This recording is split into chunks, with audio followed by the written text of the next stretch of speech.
ওসব বউ হবার অভ্যেস নাই রে বাবু। সে হয়ে যাবে রে বাবু, তুই এ নিয়ে কোনো চিন্তাটা করিস না। সুন্দরী, তুমি কয়েকদিনের জন্য তোমার আগের জীবনের কথা ভুলে যাও। তুমি সুন্দরী থেকে হয়ে ওঠো লিলি মজুমদার চক্রবর্তী। হ্যাঁ, আমি কি পারবে বাবু? তোমাকে পারতেই হবে সুন্দরী, আমি জানি তুমি পারবে।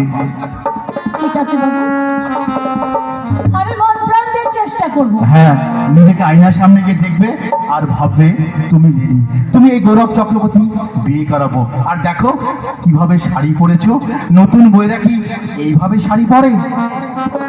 কেমন করে পরে ওঠে তুই আমাকে দেখাই দে না বাবু। এই যে বুকের উপর কাপড়টা এইভাবে ঢেকে দিতে হবে, আর আর আর এই যে শাড়ির আঁচলটা তুলে এইভাবে ঘোমটা দিতে হবে, আর আর পায়ের পাতা পর্যন্ত ঢাকা দিয়ে আরে বাবু, তোমাকে শাড়ি পরতে হবে।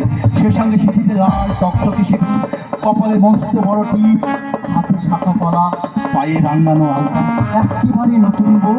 বাবু তুই এত কিছু জানিস বটে, তবে শোন, এইবার আমাকে নতুন বউ লাগছে।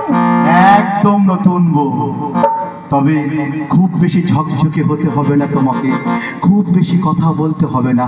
থাকো একটা বিননীর মতো সাধারণ, একটা সাধারণ দুপুরের মতো শিথিল এলোমেলো। সত্যি বাবু, তোমার এই কবিতার কথাগুলো আমি কিছুই বুঝতে পারি না। তা বড়মশাই, আমি যে তোমার বউ, গ্রামের লোক জিজ্ঞাসা করলে তুমি কি বলবে?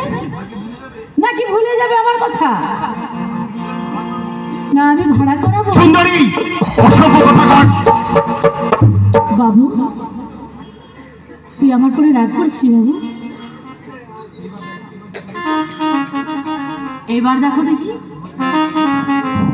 আমাকে কেমন লাগছে।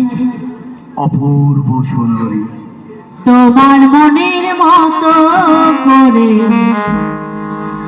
আমায় তুমি সাজিয়ে নাও, তোমার মনের মতো করে আমায় তুমি সাজিয়ে নাও।